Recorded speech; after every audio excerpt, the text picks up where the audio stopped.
네, 오늘 설교 제목은 우리 다 같이 한번 읽어볼까요? 부르짖을 때 응답하소서인데요. 우리는 계속해서 시편 말씀을 듣고 있습니다. 저번 주 시편 3편이었는데 시편 3편의 표제는 다윗이 아들 압살롬에게 쫓길 때 지은 시였어요.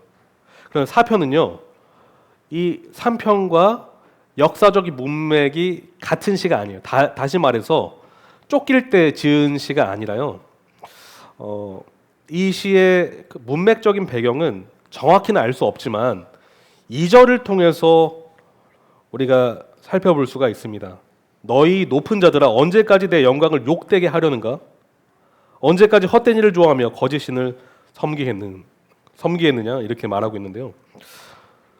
성도님, 살면서 억울한 일을 겪을 때가 있습니다.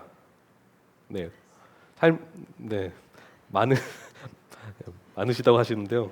네, 살면서 억울한 일을 겪을 때가 있어요. 너무나 억울해서 눈물이 터져 나올 그럴 때가 있다라는 것인데요. 억울한 일들 중에서 이런 일이 있을 것입니다. 누군가가 거짓말로 나 자신을 모함할 때, 비방할 때, 험담할 때 어떠세요? 억울하지 않으십니까?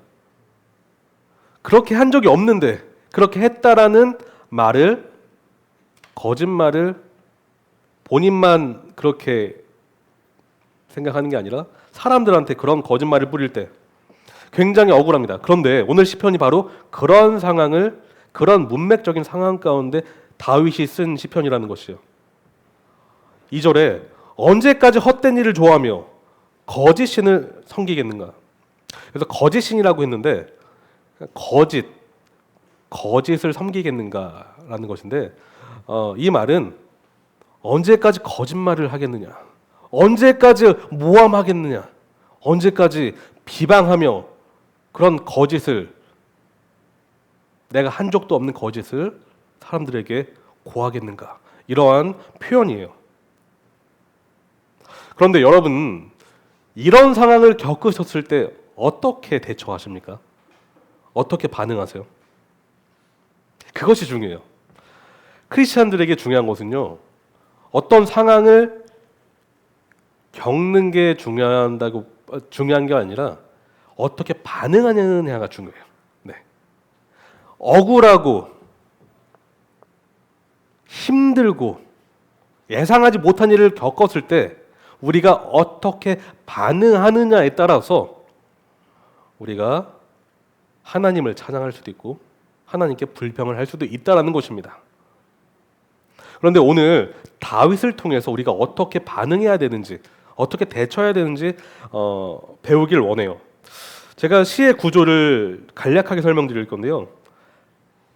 세 구조로 되어 있습니다. 세 포인트로 되어 있는데 첫째는 1절입니다. 1절은 간구예요. 다윗의 간구입니다. 2절에서 5절은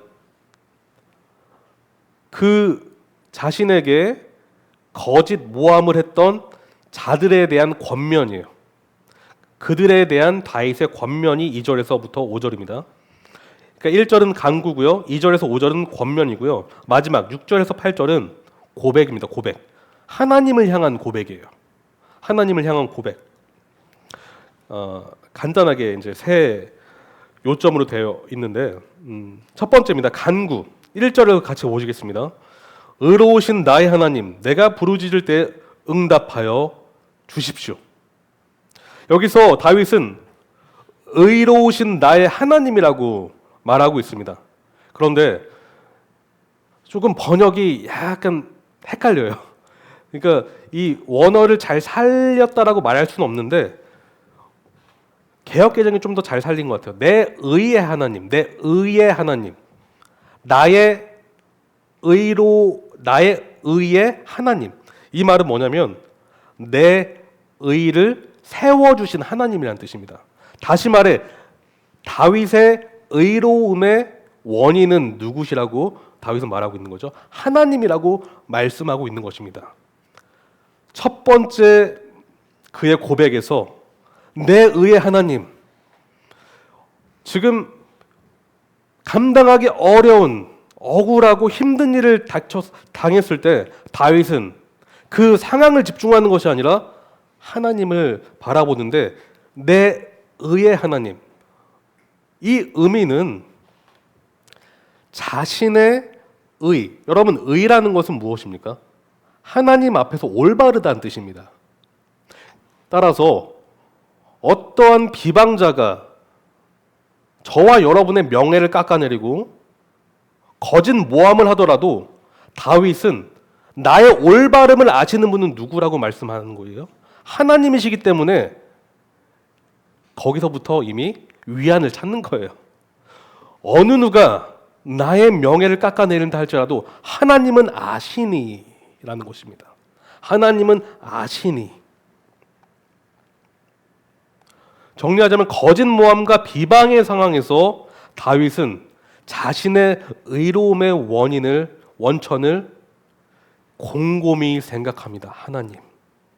둘째로는요, 그는 거짓 모함과 비방의 상황에서 과거에 하나님께서 자신에게 베풀어 주신 은혜를 기억해요. 보시면은 이렇게 말씀하고 있어요. 1절을 보시면 내가 공궁에 빠졌을 때 나를 막다른 길목에서 벗어나게 해 주십시오. 엄밀히 따지면 이런 뜻이요. 그렇게 해 주셨습니다라고 말하고 있어요. 과거형이에요. 해 주셨습니다. 왜 그는 해 주셨습니다라고 말하고 있는 것일까요? 여기서 영적 원리가 있는 것입니다. 우리가 힘든 상황을 닥쳤을 때, 경험했을 때는 우리는 과거를 기억해야 돼요. 무엇을 기억해야 될까요? 하나님께서 그동안 나의 인생을 어떻게 이끌어 오셨는지, 그리고 힘든 상황 가운데 하나님은 나에게 무엇을 공급해 주셨는지를 기억할 때 지금 현실에 나의 초점을 맞추는 것이 아니라 하나님을 다시 집중하게 된다는 것입니다. 다윗은 지금 과거를 기억하고 있어요. 하나님은 공궁에서 벗어나게 해주셨다. 여러분, 공궁이라는 것은 협착한이라는 뜻이에요. 좁다라는 것입니다. 벗어나게라는 것은 넓다라는 것이에요. 그러니까 하나님은 어디에서 어디로 지금 가게 해주신 거예요?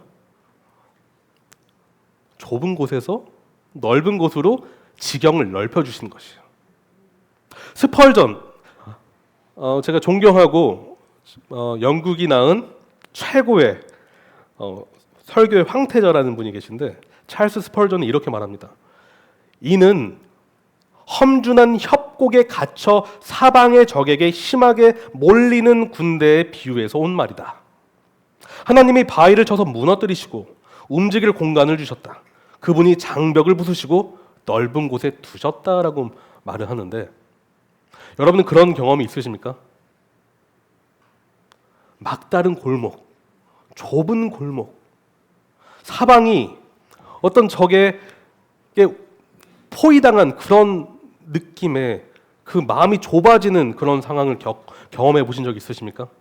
그런데 하나님께서 놀랍게 길을 여시고 빠져나갈 길을 보여주시며 그 상황에서 건져주신 그 상황.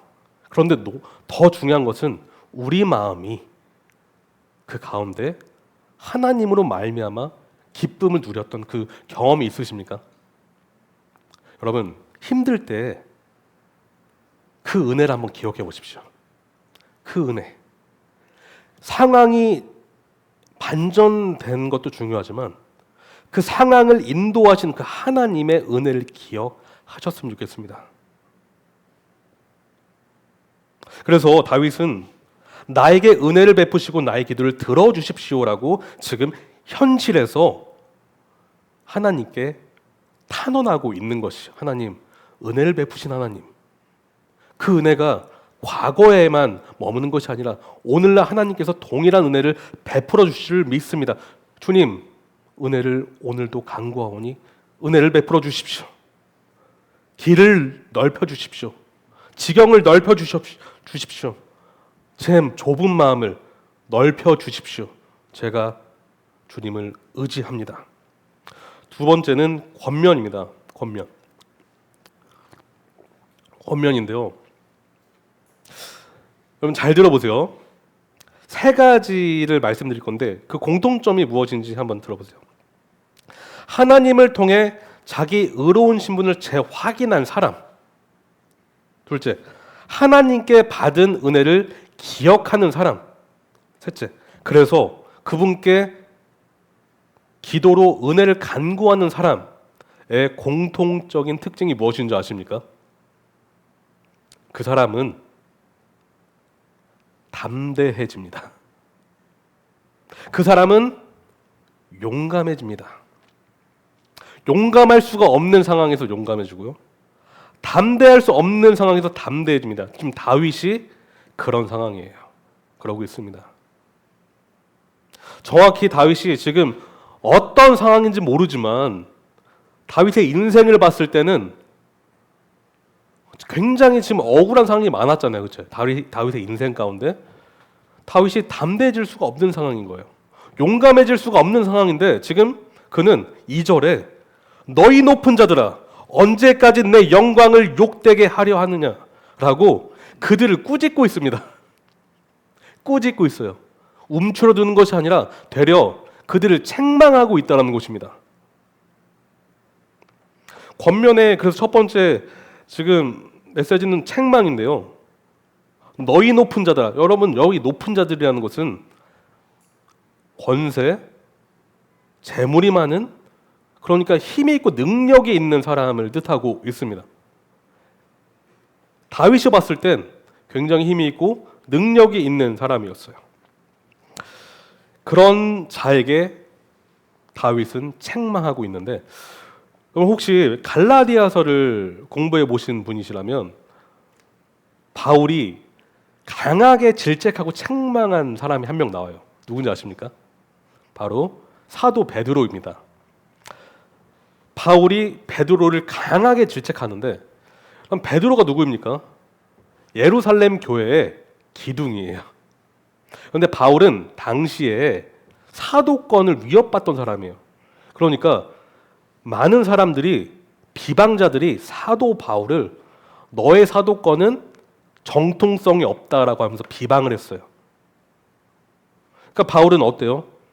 그 사도권을 변론하기 위해서 복음을 제시하고 내 사도권은 내가 스스로 얻은 것이 아니라 그리스도 예수께서 주신 사도권이다라는 것을 갈라디아서를 통해서 이야기를 합니다. 그런데 잘 생각해 보십시오. 예루살렘 교회에 최고의 수장이라고 할 수 있는 베드로가 있는데 지금 사도권을 위협받는 상황에서 바울이 베드로를 책망하면 어떻게 될까요? 인간적인 측면에서 굉장히 입지가 불안할 수가 있잖아요. 그렇죠? 그럼에도 불구하고 바울은 베드로를 책망해요. 왜냐? 베드로가 욥바에서 그 환상 중에 하나님께서 보자기를 내려주십니다. 거기에 부정한 짐승들이 있었어요. 하나님 먹으라고 하시는데 베드로가 먹지 않아요. 하나님 부정한 것을 제가 먹을 수 없습니다. 그런데 하나님 뭐라고 하십니까? 내가 정하다는 것을 부정하지 말라라고 내가 속되다 하지 말라라고 하시면서 하나님이 이 말씀을 통해서 이방인에게도 복음이 흘러간다라는 것을 말씀하세요. 다시 말해 복음은 차별하지 않는다라는 것을 가르쳐 주십니다. 그 다음부터 베드로는 이방인과 밥을 먹고 같이 교제를 했어요. 특별히 안디옥 교회에서 그가 이방인과 밥을 먹는데 할례주의자들이 갑자기 옵니다. 할례주의자들, 율법주의자들이 왔다는 것이죠. 그러니까 베드로가 어떻게 했는지 아십니까? 살며시 이방인들과 밥 먹기를 이제 피해요. 바울은 베드로를 사람들 앞에서 엄청나게 강하게 질책을 해요. 왜냐? 복음의 진리, 그 본질을 훼손하는 그런 외식을 베드로가 했기 때문에 질책한다는 것입니다. 이처럼 주 안에서 주님만 바라본 사람은 그 사람이 누구라 할지라도 진리 안에서 그 복음, 하나님의 본질을 훼손하는 사람을 강하게 질책한다는 것이에요. 핵심이 이것입니다. 주 안에 있는 사람은 담대해지고 용감해진다는 것이에요. 그런데 다윗이 지금 그렇게 하고 있다는 것입니다. 근데 그는 근거가 있어요. 이렇게 하는 근거. 3절을 보시면 이렇게 말씀하고 있어요. 주님께서는 주님께 헌신하는 사람을 각별히 돌보심을 기억하여라. 그들에게 선포하는 거예요. 자신의 언약 아버지가 누구인지 생각해봐라 라고 그들에게 이야기하고 있습니다. 성도님에게 100억은 좀 너무 심하고요. 10억짜리 고려청자가 있다라고 생각해 보세요. 10억짜리 고려청자가 있고요. 5천원짜리 그냥 항아리가 있다고 생각해 보십시오. 어떤 것을 더 귀하게 여기시겠습니까? 당연히 10억이죠. 5천원짜리 깨져도 그렇게 마음에 큰 어떤 힘듦은 없을 것이에요. 그런데 갑자기 10억짜리가 깨진다고 생각해 보세요. 여러분 마음도 깨질 것 같지 않으세요? 그렇죠? 여러분 값비싼 보물일수록 우리는 가치 있게 여기기 때문에 더 귀하게 생각하고 더 조심스럽게 다룹니다. 그렇죠?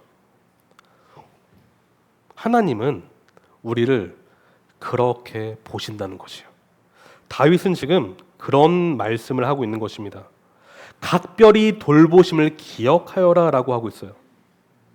하나님은 저와 여러분을 귀한 보물로 여기세요. 시편 135편을 보실까요? 시편 135편. 시편 135편 4절. 시편 135편 4절입니다. 135편 4절. 다 찾으셨으면 같이 한번 읽어볼까요? 주님께서는 야곱을 당신의 것으로 택하시며 이스라엘을 가장 소중한 보물로 택하셨다.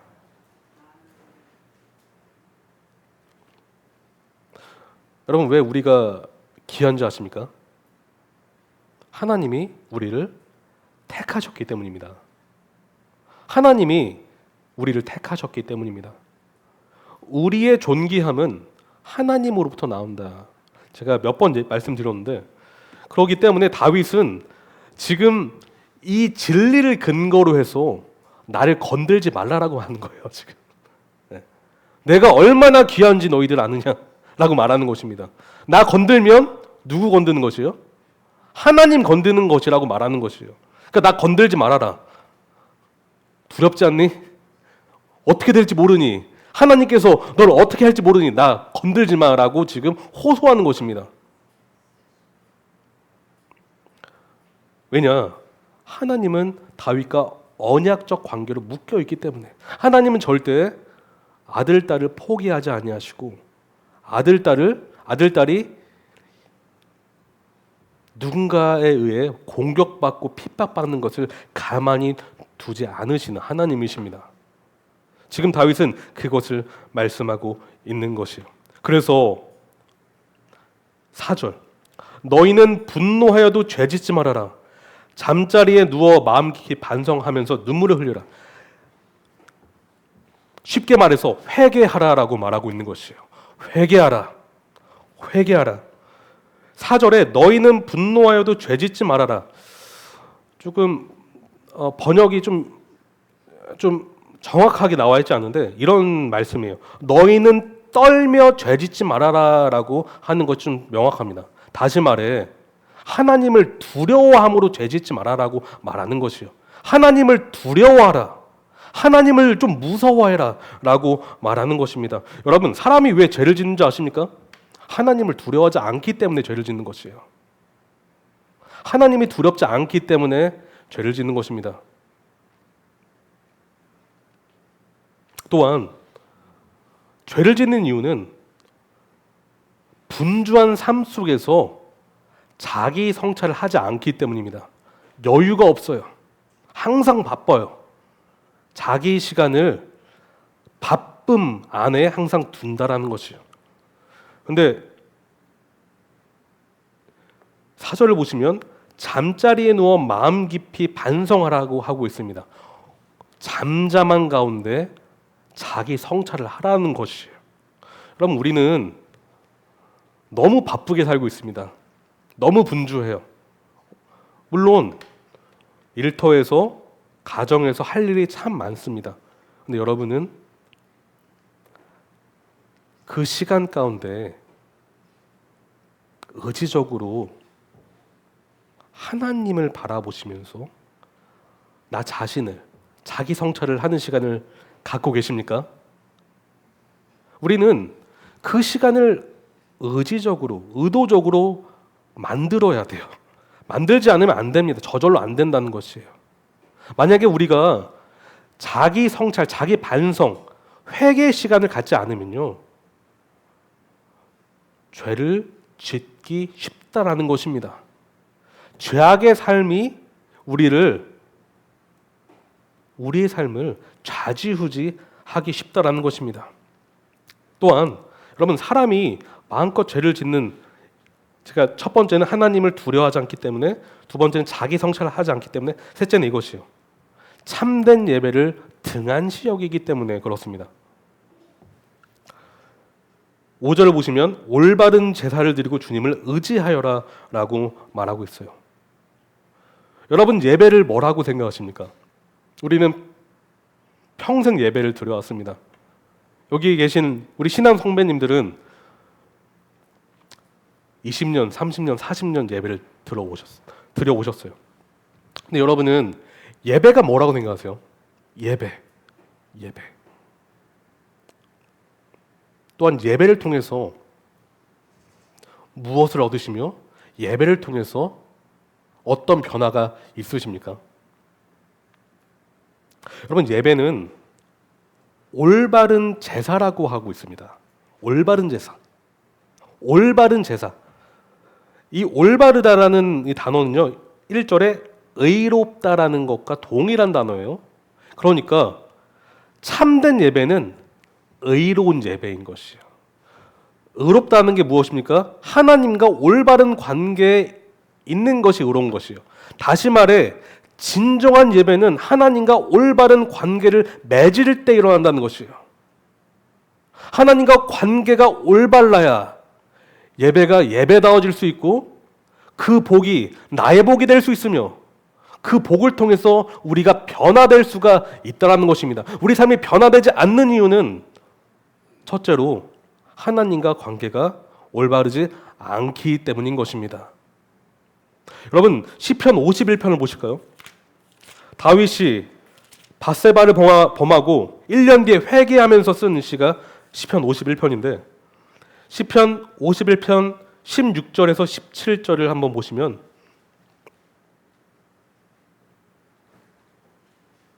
같이 한번 읽어보겠습니다. 주님은 재물을 반기지 않으시며 내가 번제를 드리더라도 기뻐하지 않으십니다. 하나님께서 원하시는 재물은 찢겨진 심령입니다. 오 하나님, 주님은 찢겨지고 짓밟힌 마음을 멸시하지 않으십니다. 여러분, 올바른 예배라는 것은요, 먼저 우리 심령이 찢겨져야 됩니다. 여러분, 이 사실, 이 말에 동의하십니까? 우린 찢겨져야 돼요. 왜 찢겨져야 됩니까? 우리가 높아질 때는 하나님이 보이지 않습니다. 우리가 높아질 때는 우리가 드린 예배는 내가 원하는 예배일 뿐입니다. 우리가 높아질 때는 하나님의 뜻이 아니라 내 뜻이 관철되기를 원하며, 내 뜻이 내가 높아질 때는 하나님 뜻이 들리는 것이 아니라 내가 원하는 대로 예배를 드리고 싶다라는 것이. 하지만 내 마음이 찢겨질 때, 그때 하나님이 보인다는 것이에요. 내 마음이 찢겨질 때 하나님의 뜻이 보이며 나의 허물이 보이며, 그래서 하나님의 은혜를 간구하는 자리로 나아가게 된다는 것입니다. 다시 말해, 올바른 예배는 하나님의 은혜를 간구하는 자에게 주어지는 복이라는 것입니다. 그래서 다윗은 이 악인들에게, 거짓말하는 자들에게, 거짓 모함을 하는 자들에게 회개하라, 마음을 돌이켜라, 상한 심령을 가져라, 주 앞에 회개하라라고 말하는 것입니다. 지금까지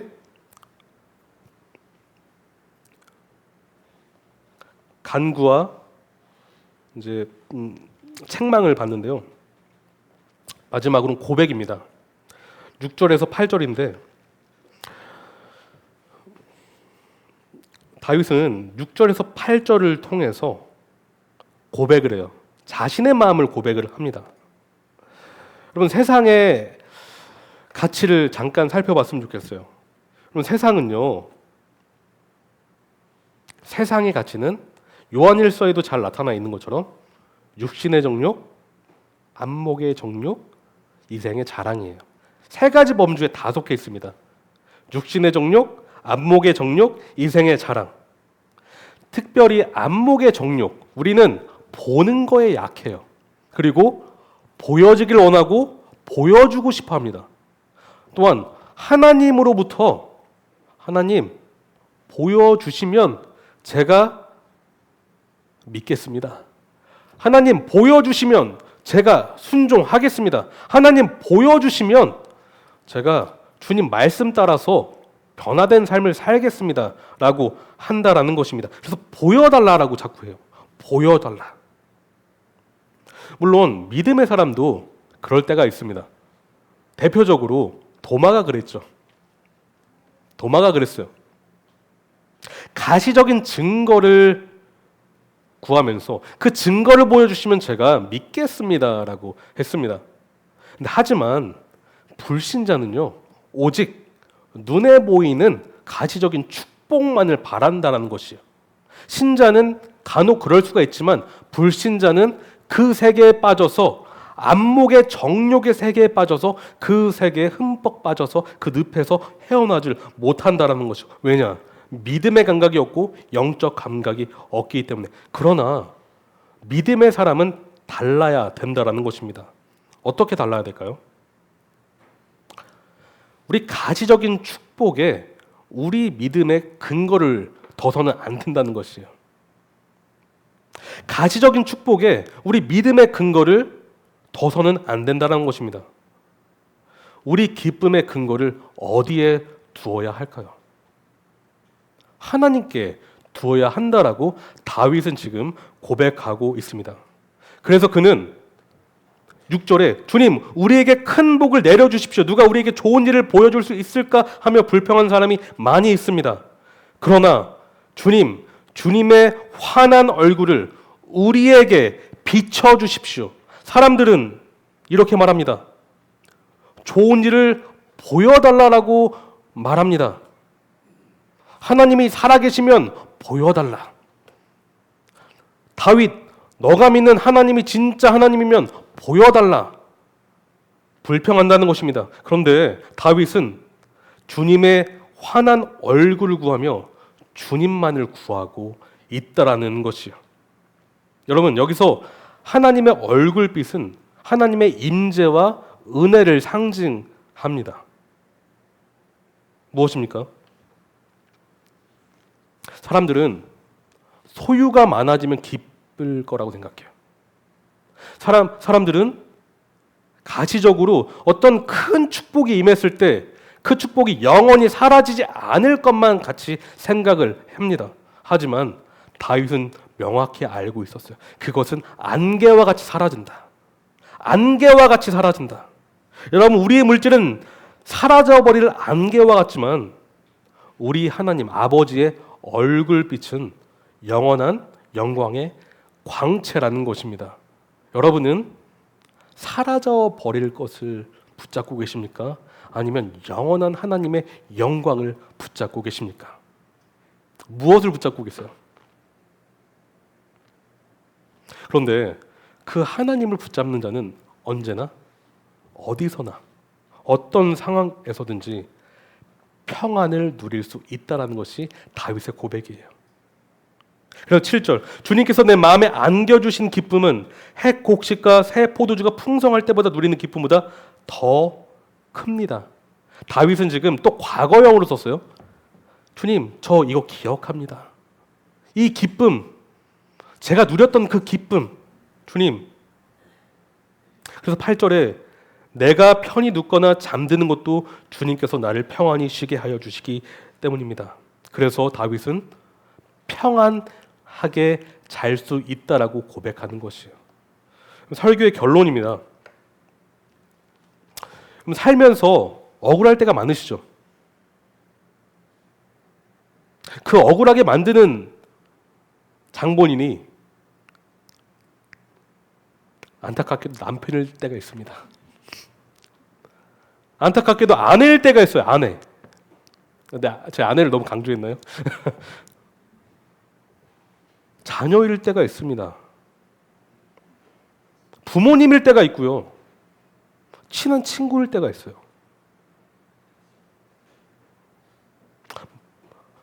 멀리서 그런 게 아니라 가까운 데서 그럴 때가 있어요. 그런데 여러분, 오늘의 진리는 어떤 상황에서든지 다 적용이 된다는 것이요. 하나님이 우리 명예와 우리 그 영광에 우리 의로움의 근원이시라고 한다면 우리는 흔들릴 필요가 없다라는 것을 기억하십시오. 우리 삶에 역사했던 하나님의 크신 은혜를 기억할 때 우리는 다시 힘을 얻을 수 있다는 것을 기억하십시오. 가시적인 축복과 재물의 넉넉함에 마음을 두기보다 하나님의 은혜, 하나님의 도우심에 우리 마음을 둘 때 우리는 평안할 수 있다는 것을 기억하십시오. 그렇다면 설교의 결론인데요.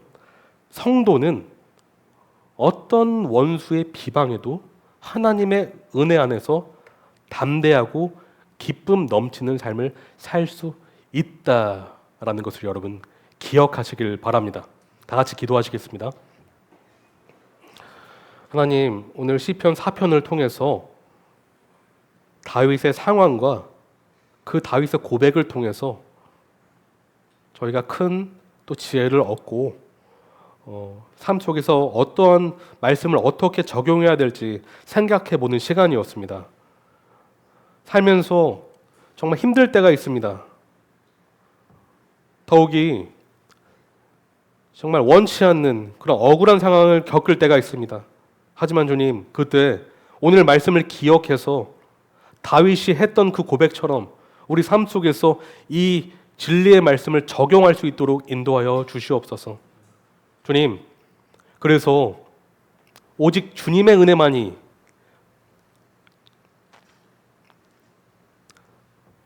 나의 모든 것이라는 고백을 우리 입술로 하도록 인도하여 주시옵소서. 사랑합니다. 예수님의 이름으로 기도합니다. 아멘.